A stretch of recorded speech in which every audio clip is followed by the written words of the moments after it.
Estas escenas frenéticas podrían ser la victoria electoral de un político. O tal vez la fiesta de cumpleaños de una estrella de Hollywood. La verdad es que el hombre en el centro del público es el rey Constantino de Grecia. Pero este país es una república desde hace casi 30 años. Estas escenas de realeza y fervor desenfrenado no tienen lugar en Atenas, sino en Londres, donde el rey vive en el exilio desde que perdió el trono.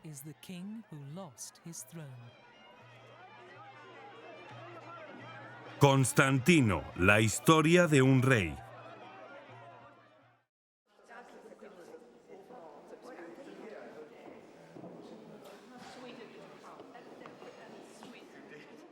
Ahora es la recepción de la boda real. El príncipe heredero Pablo, hijo mayor del rey Constantino de Grecia, se casa con Marie Chantal Miller, hija de uno de los hombres más ricos del mundo.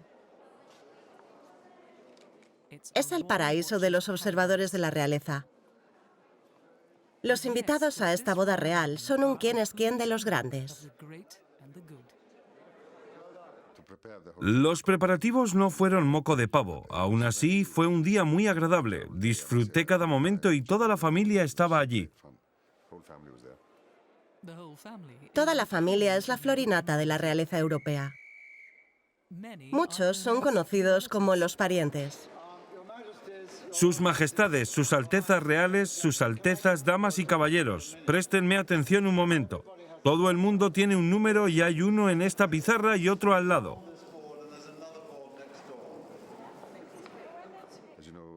Como saben, la reina es la madrina de nuestra hija y el príncipe Carlos es el padrino de mi hijo. Y yo soy el padrino del suyo, por lo que estamos muy unidos. El fotógrafo de Sociedad, Lord Lichfield, deja a un lado el protocolo en aras de la practicidad, mientras los monarcas y jefes de Estado se arremolinan en su sitio. Debéis ser capaces de ver la cámara. Estáis encantadores. Vale, está bien, maravilloso. Mirad a la cámara. Genial.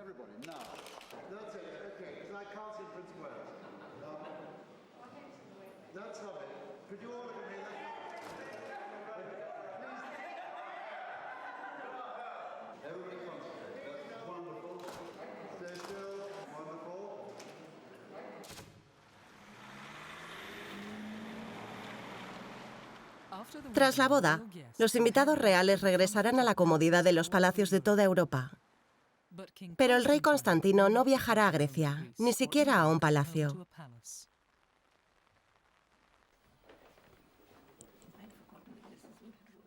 Con su esposa, la reina Ana María, el rey ha vivido los últimos 30 años aquí, en un suburbio del norte de Londres. Este es un famoso dibujo de mi abuelo, que fue comandante en jefe de las Fuerzas Armadas griegas en la Guerra de los Balcanes de 1912 y 1913. Ahí acababa de recibir un telegrama de la victoria contra el enemigo en una batalla naval.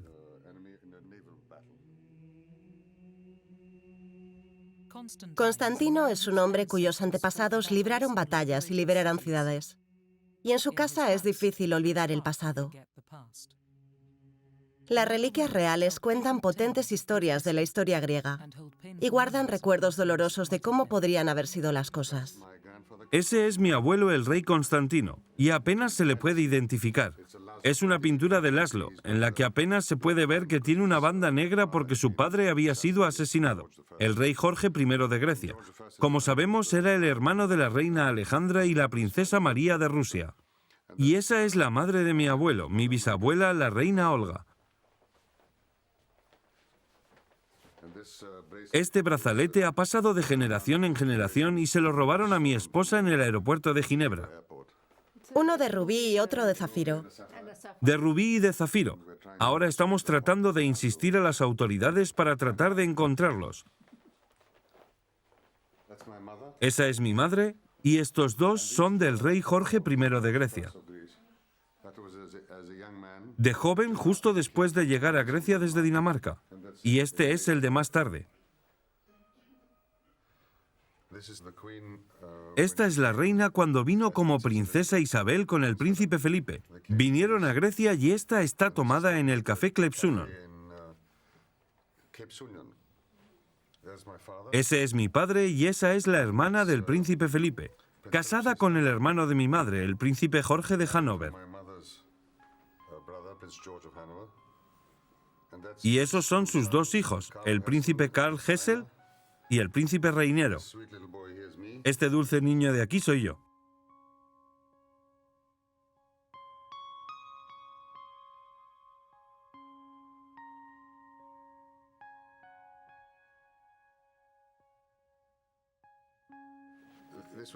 Esto fue pintado por el príncipe de Gales en la isla de Creta, desde el Britannia en su luna de miel.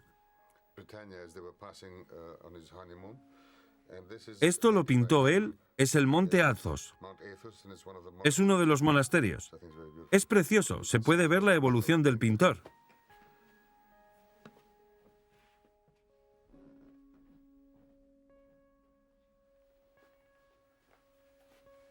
Eso es todo. Hace 40 años, las cosas iban a ser muy distintas. Miles de griegos abarrotaban las calles mientras el joven y apuesto rey, héroe nacional por haber ganado una medalla de oro olímpica, se casaba con una bella princesa danesa. El futuro parecía seguro. Pero este comienzo de cuento de hadas iba a salir mal y conduciría al final de más de 100 años de realeza griega. ¿Cómo una familia con unas credenciales tan impecables y una ascendencia tan ilustre llegó a perderlo todo?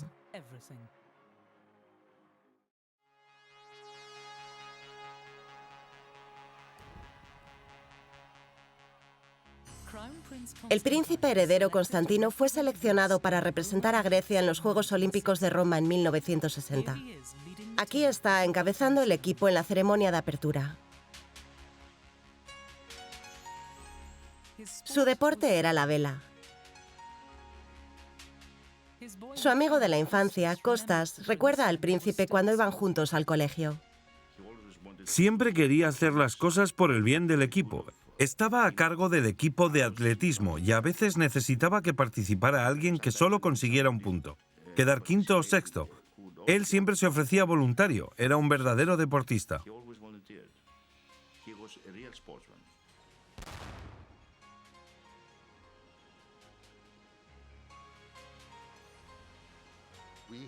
Esperábamos ir a las Olimpiadas con la esperanza de que, si teníamos suerte y trabajábamos muy bien, podríamos conseguir un sexto puesto.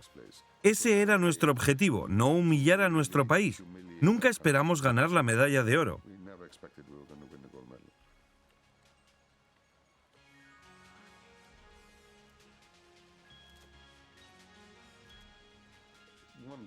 Maravilloso. Nos sentimos increíbles y la idea de subir al podio y de que te pusieran la medalla alrededor, ver la bandera griega izada y escuchar el himno nacional griego fue... Siempre solía decir que esa era la mejor sensación de mi vida, aparte de prometerme. Fue una experiencia fantástica. Medalla de oro o no, el rey Constantino no ha sido bienvenido en Grecia durante la mitad de su vida. A diferencia del barco en el que ganó el oro, que es el orgullo del Club Náutico Griego del Pireo. Me trae muchos recuerdos. Esta tarde he estado con mi tripulación hablando de ello y hemos pensado en poner el barco en el agua algún día y probarlo. Es precioso, absolutamente precioso. De vuelta al club por primera vez desde su exilio en 1967, es un momento emotivo para Constantino. He estado esperando exactamente 36 años para poder decir a la ISAF, bienvenidos al club del que soy miembro.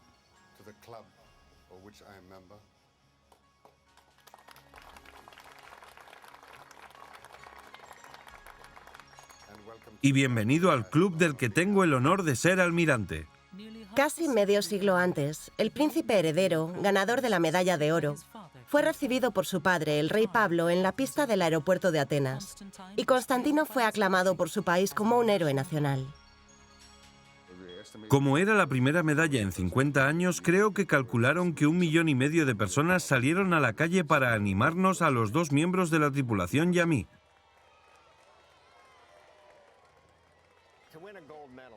Ganar una medalla de oro es algo increíble y para el sucesor de la corona aquel hecho en ese momento era algo insólito y eso no te lo puedes quitar nunca. Puedes quitarle casi cualquier cosa a una persona, pero nunca podrás quitarle su logro de ganar una medalla de oro.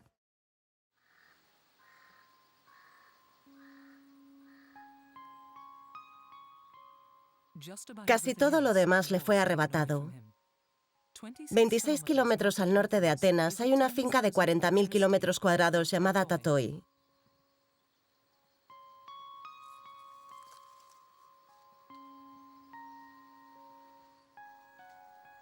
En su centro se encuentra esta casa desocupada desde diciembre de 1967. Alguna vez fue el hogar de generaciones de reyes y reinas de Grecia. Constantino tenía 27 años y llevaba menos de 3 en el trono, cuando se hizo realidad la pesadilla de todo monarca: el derrocamiento del orden establecido a base de fuerza militar. Estábamos en casa. La reina estaba esperando a nuestro hijo mayor y nos enteramos del suceso alrededor de las 2 de la noche.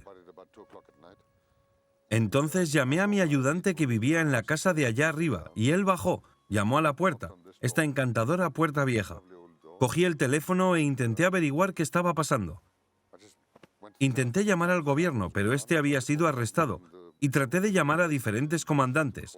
Las líneas telefónicas se estaban cortando constantemente.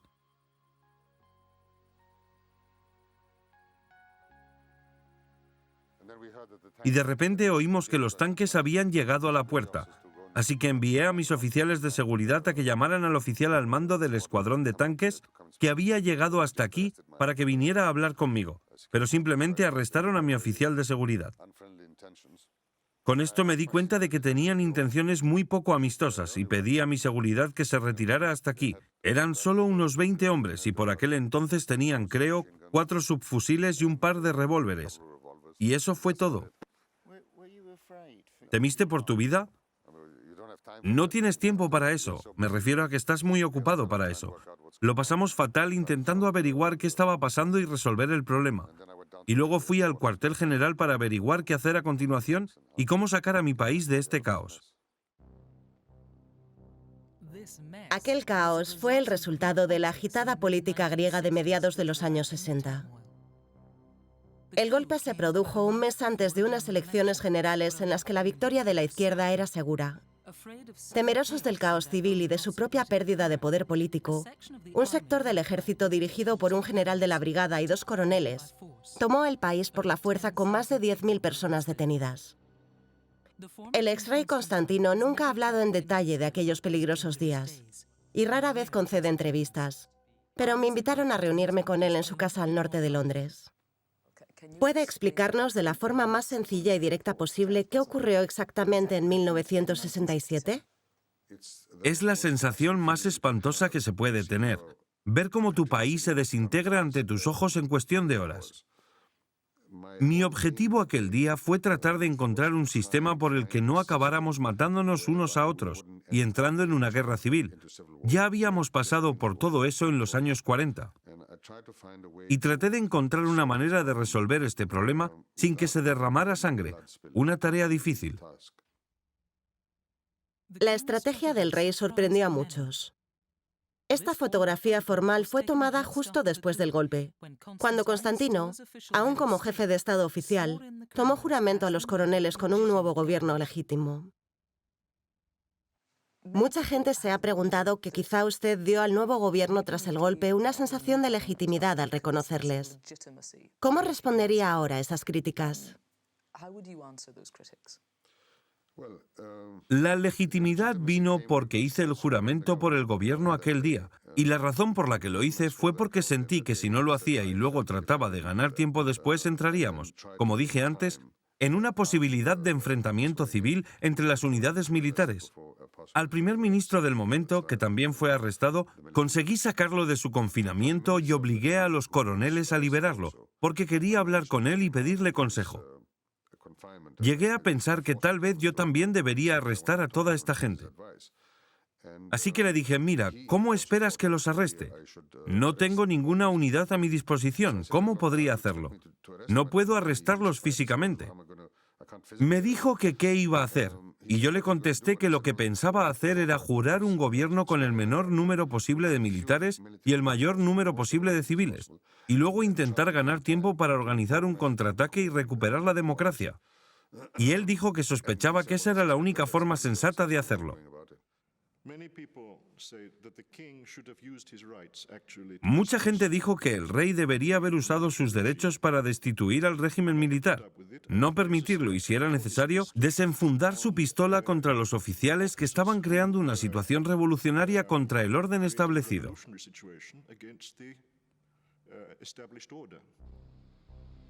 Mandos militares y dirigentes políticos fueron algunos de los detenidos pocas horas después del golpe del coronel. El rey estaba solo. ¿Qué opciones tenía? Es muy fácil en retrospectiva o incluso desde la distancia criticar a alguien por lo que hizo o dejó de hacer. Creo que el rey siempre actuó correctamente, aun estando en una situación extraordinariamente difícil. Esperabas algún sacrificio de tu rey y el sacrificio no habría sido necesariamente exponer su vida o exponer a su familia ante cualquier peligro, sino levantarse y decir, no, no acepto este golpe militar. De hecho, hizo lo contrario. Constantino afirma que hizo lo contrario para crear una cortina de humo que ocultara sus verdaderas intenciones de luchar contra el golpe. Pero expuesto a la dura mirada de los noticiarios internacionales, su comportamiento parecía una colaboración. El rey parecía tener buena relación con la junta militar, pero dice que su mentalidad era muy diferente. Alguien me preguntó un día cuándo pensaba derrocarlos, y dije que 10 minutos después de enterarme de que iban a dar el golpe, que fue entre las 10 y las 2 de la mañana. Desde el primer día pensó en cómo podía salir de aquella situación, en cómo podía salvar a Grecia de aquel destino. El problema de dar un golpe de Estado es que hay que tener una mente astuta, y los generales, los superiores y yo mismo no teníamos ni idea de cómo hacerlo, por lo que fue realmente una situación improvisada. Tenía una carta en la mano y si no se la jugaba, perdía. Me llevó 8 meses prepararlo todo y luego en diciembre, antes de Navidad, el 13 de diciembre, moví ficha e intenté derrocar a los coroneles. No tuve éxito, así que tuve que abandonar el país y me exilié. Decidí marcharme por la sencilla razón de que si me quedaba acabaría con unidades militares disparándose entre sí, hermanos matando a hermanos, padres matando a hijos. Eso no tenía sentido. Si mis esfuerzos por derrocar a los coroneles y restaurar la democracia iban a tener éxito, debían tenerlo en las 2 primeras horas. No se puede alargar este tipo de cosas. Si pudiera retroceder en el tiempo, siendo ya un hombre mayor y más sabio, ¿hubiera hecho algo diferente? Habría hecho la mayoría de las cosas igual, pero mucho mejor. En la madrugada de un gélido jueves 14 de diciembre de 1967, la familia real griega huyó al exilio. El avión real aterrizó en Roma con solo 5 minutos extra de combustible. La familia trajo consigo pocas pertenencias.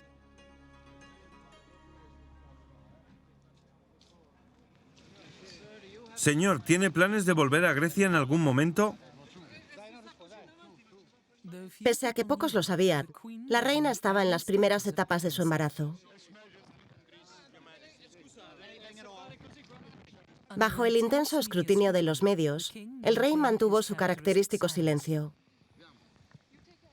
En un país extraño, aislados de todo lo que les era familiar, los refugiados reales tenían poca idea de lo que les depararía el futuro. ¿Dónde os alojáis? Un viejo amigo del rey recuerda bien aquella época estresante. Fui a Roma y traté de encontrarle. Llamé al timbre sin saber qué esperar. Me abrió la puerta y todo fue muy conmovedor. Yo estaba muy conmovido, él también. Pensaba que me habían detenido, pero no fue así. Y fue un momento muy difícil en su vida, porque fue la noche del día en que la reina había perdido a su bebé. Estaba esperando un bebé cuando salió de Grecia el 13 de diciembre y lo perdió el 16 de diciembre. Decidimos quedarnos en Roma en un principio porque el combustible que tenía el avión cuando salí de Grecia era escaso y no podía ir más lejos. Así que aterrizamos allí y quise mostrar simbólicamente al pueblo griego que, mientras estuvieran bajo la dictadura, no nos olvidábamos de ellos y trabajaríamos por su libertad. 2 semanas después de su fallido contraataque, las cámaras de los noticiarios lo grabaron. La familia real, en apariencia sin ninguna preocupación en el mundo, disfrutando de la Navidad en la residencia del embajador griego en Roma. Este espectáculo de normalidad podría haber encajado con el protocolo real, pero no estaba haciendo ningún favor a la imagen del rey.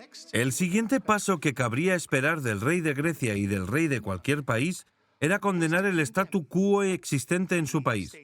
Pero nunca lo hizo mientras estuvo en el exilio, mientras estuvo en el extranjero. Y eso dice mucho, demasiado.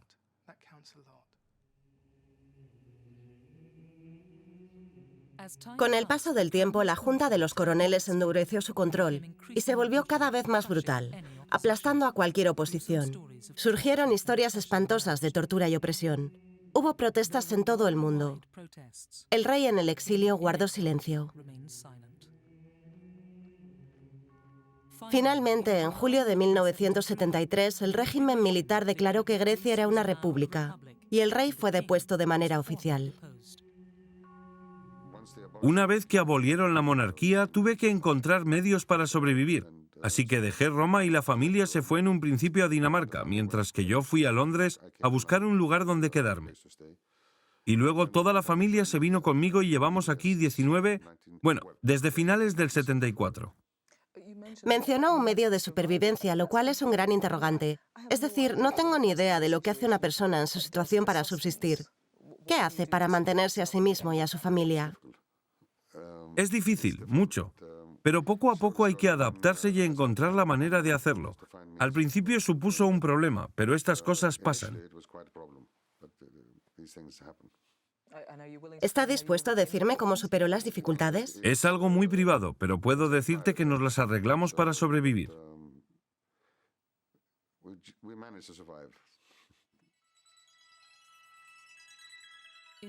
En 1974, los reyes se instalaron en el pueblo del condado de Sarre-y-Chobham, con sus 3 hijos, Alexia, Pavlos y Nicolás. Ese mismo año, la junta se derrumbó. Como es normal, la familia real griega se mostró optimista ante la posibilidad de regresar a Grecia. Pero el nuevo gobierno democrático ordenó un referéndum sobre el futuro de la Constitución y la monarquía.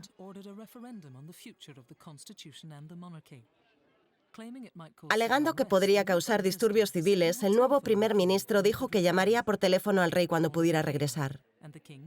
La llamada nunca se produjo y el rey hizo campaña desde su exilio en Inglaterra. Grecia votó 2-1 a favor de la abolición de la monarquía. Hasta que perdió su lugar en la vida griega, ¿cómo creía que era su relación con el público?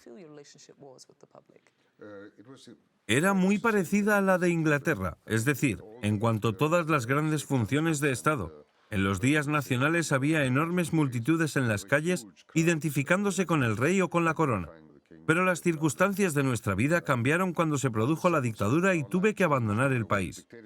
Entonces estuve alejado del público durante tanto tiempo que fue muy difícil para mí y para ellos, pues no puedes equipararte a ellos. Y desde el referéndum de 1974 es oficialmente ex-rey de Grecia. Aunque incluso hoy en día en la circular de la corte que se publica en los periódicos británicos, siempre se refieren a él como el rey Constantino de los helenos. Ahora, el ex-rey de los helenos se mantiene en contacto desde Inglaterra con los acontecimientos de Grecia a través de la televisión por satélite. Si se hubiera dispuesto de una tecnología como esta en la época del golpe de Estado de los coroneles y del referéndum, el destino real griego podría haber sido muy diferente.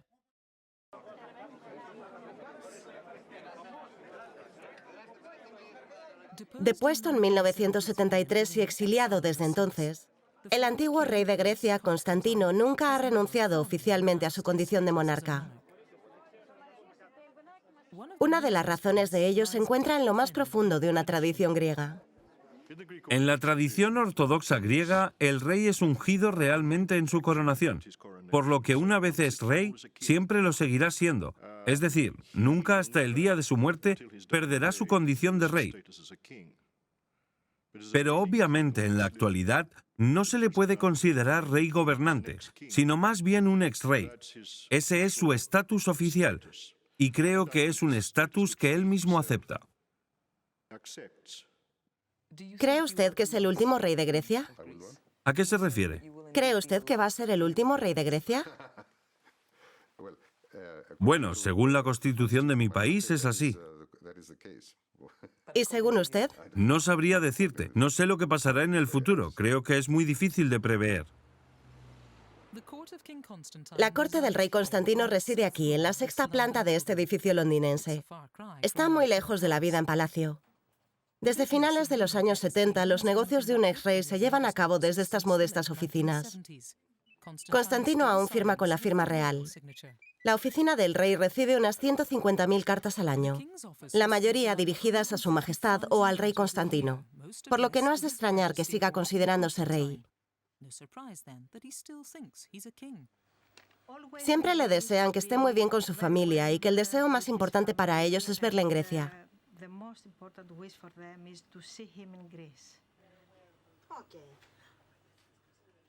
Al igual que los miembros de la mayoría de las familias reales, el rey recibe montañas de regalos. Todos estos artículos proceden de miembros del público de Grecia que vienen a Inglaterra y quieren visitarme. Y traen estos diferentes objetos a modo de regalo, desde clérigos o estudiantes a cualquiera. Siempre traen un icono a modo de protección y bendiciones, así que las guardo aquí como si fuese una colección. Los soldados, si no recuerdo mal, los recogió el príncipe Felipe. Son muy bonitos, ¿verdad? Representa a la Guardia Real.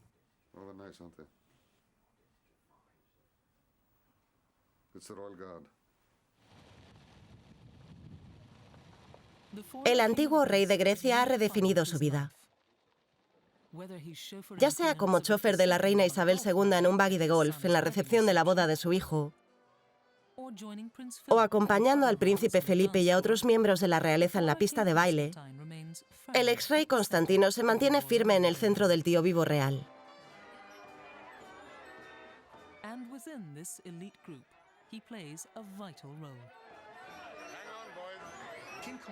Y en este grupo de élite desempeña un papel vital. El rey Constantino, como antiguo rey de Grecia, es uno de los más importantes de la aristocracia europea, precisamente porque fue liberado por este exilio y por el referéndum. Él, como eje, es el cruce de Clapham de la monarquía, lo que significa que sus eventos familiares privados se convirtieron en piscinas naturales de encuentro para todos los que vienen de España, de Dinamarca, de Gran Bretaña, y fue una buena ocasión para que la realeza intereuropea se reuniese.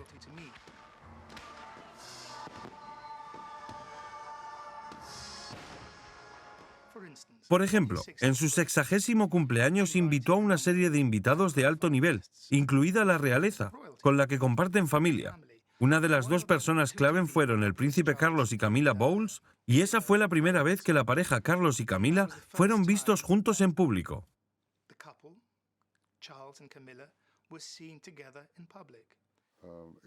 Era una ocasión feliz para mí, y les pregunté si querían unirse. Ya sabes, era mi cumpleaños y él, muy amable, organizó el almuerzo, por lo que les pregunté si los vería a todos allí.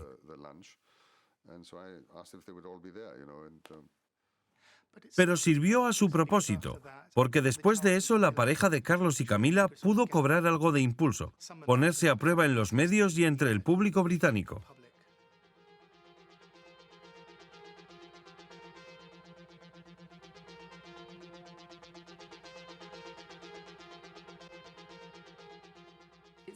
Antes de hablar con la gente e informarme antes de hablar con usted, consideraba que ocupaba una reposición única. Usted es casi una especie de diplomático para la realeza europea, un impulsor entre bastidores. ¿Cómo ve su papel? Es una forma curiosa de decirlo. No lo siento así, siento que todos ellos son mi familia. Yo estaba en una posición hace muchos años, ya no, por suerte, pero todavía me equiparo y puedo llevarme muy bien con ellos. Y significa mucho más. Desde mi punto de vista, verlos como una familia, con el conocimiento de que tienen un trabajo muy importante que hacer.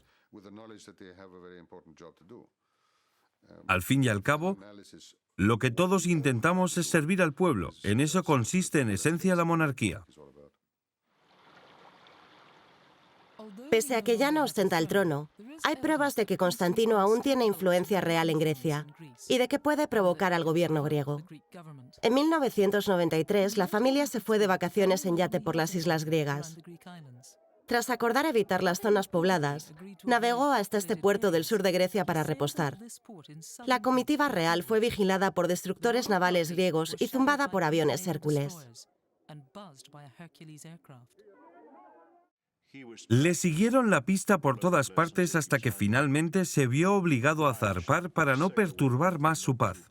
No pudieron soportar los nervios del gobierno griego.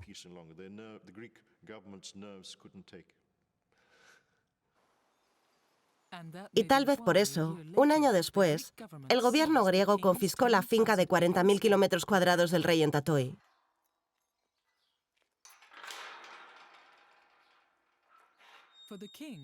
Para el rey, volver a Tatoi, el hogar que se vio obligado a abandonar hace casi 40 años, es un viaje sentimental. Tatoi es ahora un parque nacional. Este era mi hogar. Esto era lo que yo llamaba hogar, donde vivíamos. Hay mucha emoción en este viejo lugar porque fue comprado originalmente por mi bisabuelo, el rey Jorge I, que llegó a este país desde Dinamarca como un joven de unos 17 años. Y se convirtió en el rey de los helenos, reinando durante 50 años. No la compró con dinero que le llegó como salario, sino con dinero que vino de Dinamarca. Lo compró él mismo para poder tener su propio lugar privado.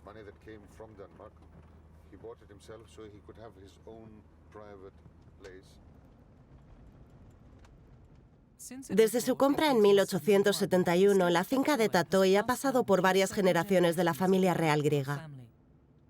Desde su exilio, Constantino ha tenido que luchar para establecer su derecho a su propia tierra. Ahora llegaremos a una especie de última curva antes de la casa, y a la derecha era donde estaban todos los viñedos. Por la noche, a los ciervos les encantaba entrar allí. Todo esto no sé para qué lo han hecho. Supongo que es solo pensando para el público. No sé qué es esto.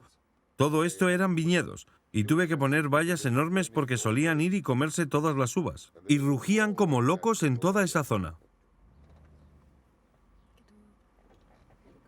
Eso es.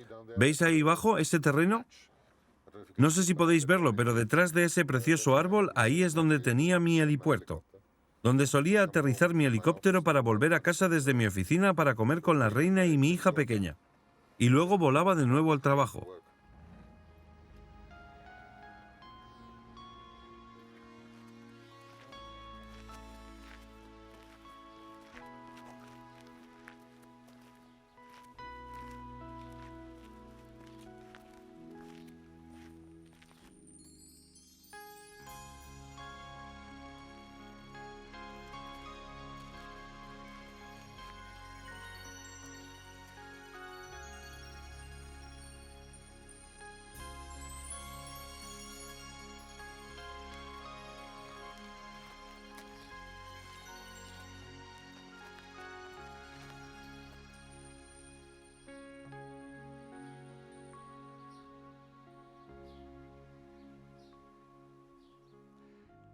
Las pertenencias reales son un tema delicado. ¿A quién pertenecen? ¿Pertenecen al trono, es decir, al Estado? ¿O pertenecen a la persona? Es decir, son pertenencias privadas.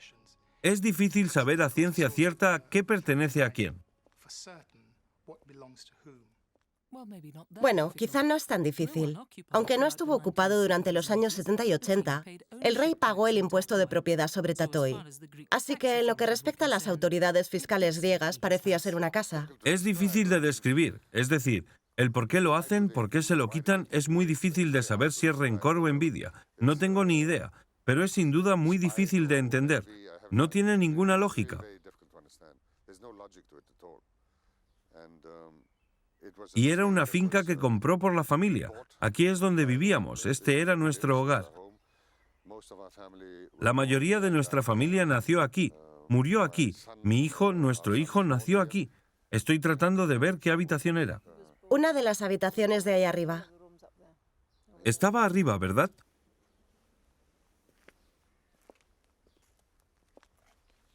Y aquí abajo hay un estanque artificial y había una Piscina. piscina. Una piscina, la bomba estaba aquí debajo. Y ahí está la piscina, que fue un fracaso estrepitoso.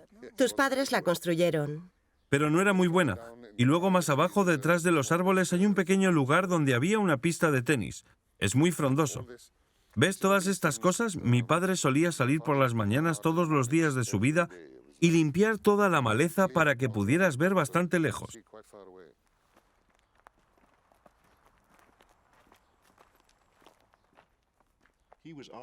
Pedía que se le permitiera ir a su casa, utilizar su propiedad no como un palacio, sino como una residencia privada. El gobierno socialista griego lo malinterpretó deliberadamente como una amenaza, como un intento de regresar a Grecia por la puerta de atrás, y ninguna garantía por parte del rey de que esa no era su intención parecía conmoverlos.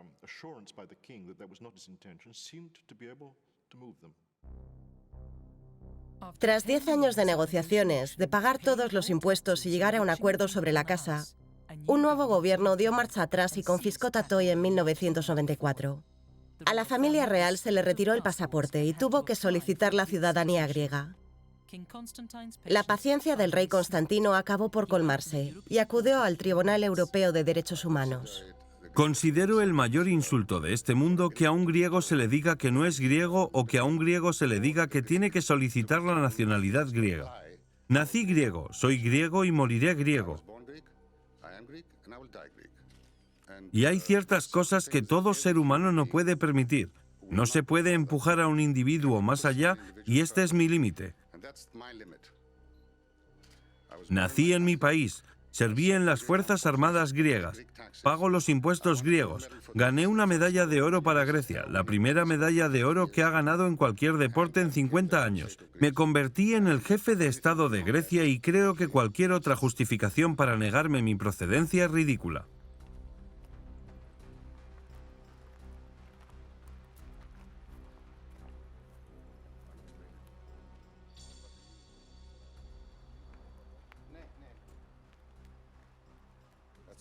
Ese es mi padre.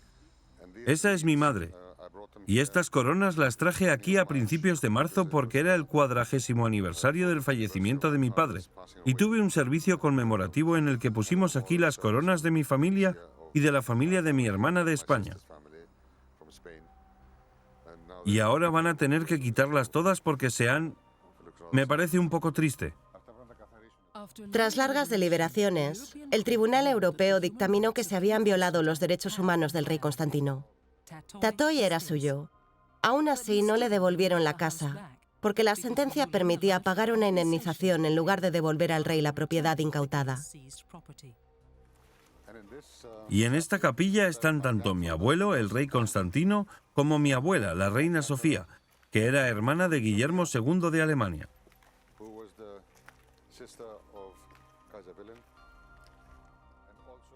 Hoy, mientras pasea por el cementerio de su familia, el rey es un mero visitante.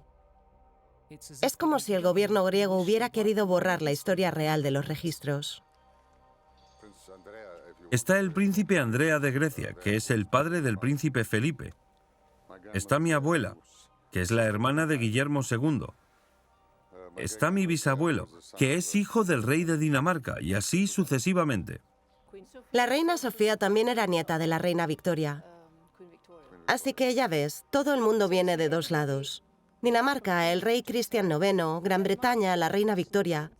Y todos ellos como que se entrecruzaron y nosotros también.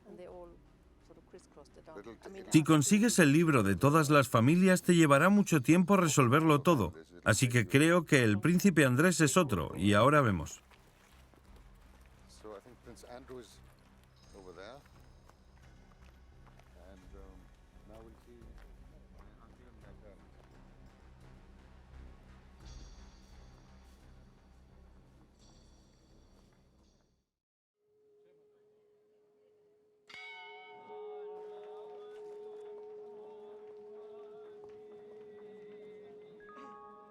En la primavera de 2003, los reyes, con sus 5 hijos, pudieron visitar Grecia por primera vez en casi 40 años.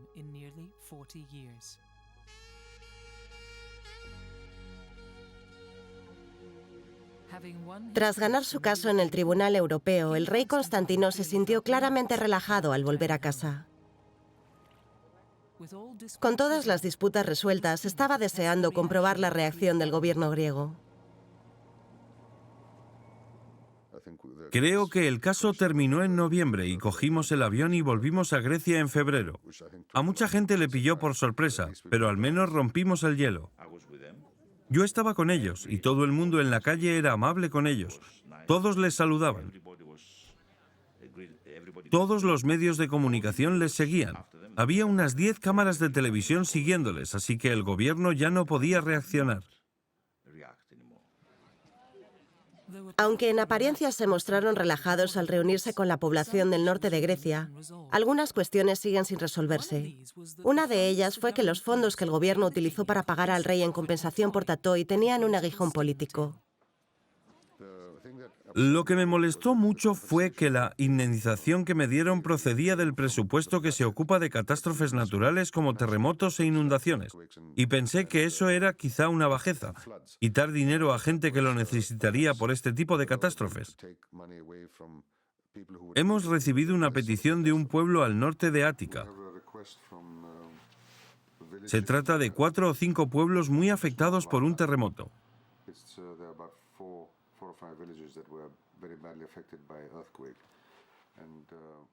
Espoleada por su sentimiento de injusticia, la familia real buscó la manera de devolver el dinero al Fondo Griego para Catástrofes. Crearon una fundación para financiar la reconstrucción de las comunidades destrozadas que lleva el nombre de la reina, Fundación Ana María. Me gustaría verlo y luego comprobar con la Junta si aprueban la cantidad de dinero que queremos gastar y para qué. Lo que quiere decir que cuanto antes podamos ir a verlo, mejor. Así es. Ha desarrollado su vida lo mejor que ha podido. Pero siempre ha tenido como referencia lo que puede ofrecer a Grecia y al pueblo griego. Sigue siendo a todos los efectos su rey en espera si lo necesitan.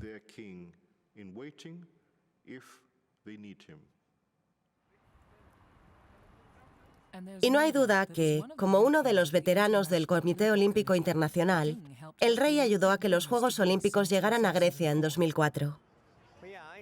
Sí, creo que hizo todo lo que estaba en su mano. Sé que durante la candidatura acudió a sus amigos del COI, y el COI es un grupo extraño. Yo soy miembro del COI. Solo somos 120, así que es una especie de fraternidad muy unida. Así que tienes tus amigos, y él fue a ellos. Estoy seguro de que fue a 30 o 40 de ellos y les dijo, mira, es hora de que sea en Atenas. Creo que trabajó muy duro. Pese a parecer una familia normal y corriente que sale de compras o de visita turística, incluso un paseo casual por Atenas se convierte en una especie de paseo real.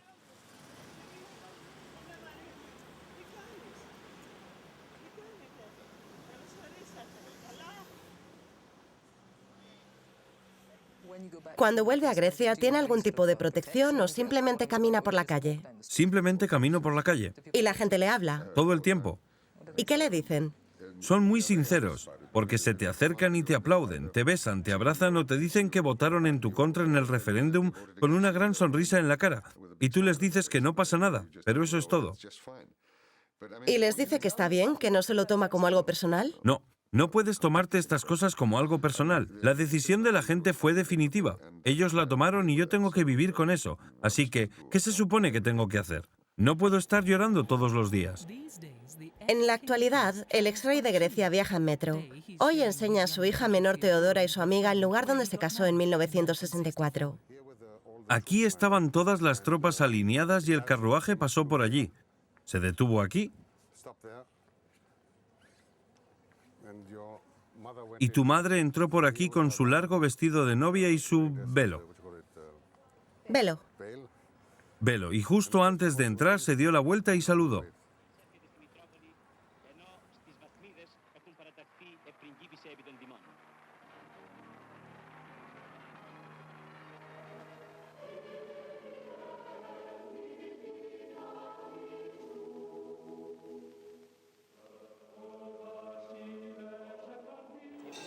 Era todo nuevo para mí, así que en cierto modo me resultó extraño, pero fue muy bonito. Lo más conmovedor fue que dentro todos los pétalos caían desde arriba, y eso es lo que intentamos imitar en la boda de mi hijo y de mi hija, porque fue muy conmovedor. Simplemente bajaban flotando.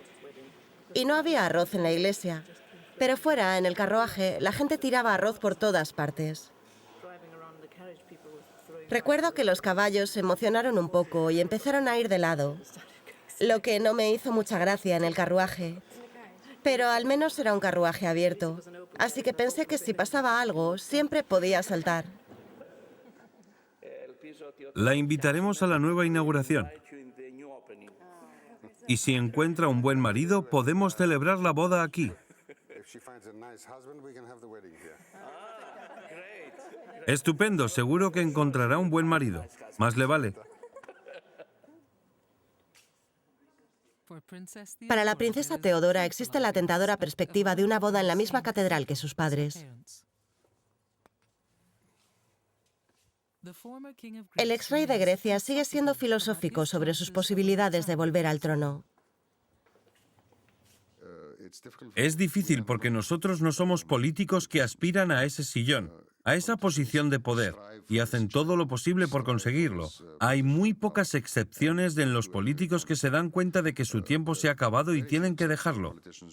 He tenido este privilegio y he tenido este sentido de la responsabilidad antes, pero no es mi objetivo tratar de recuperarlo de nuevo. Para mí lo más importante es que mi país viva en paz, que mi país sea feliz y tenga éxito. Y mi trabajo es hacer todo lo que esté en mi mano para ayudar como ciudadano particular.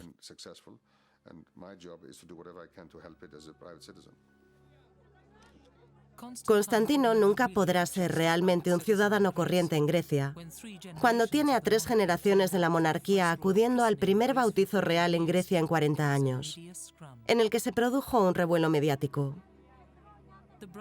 Los hermanos Grimm podrían hacer que el rey regresara para reclamar su trono, pero en el mundo real de una democracia griega moderna, un final tan simple de cuento de hadas es poco probable.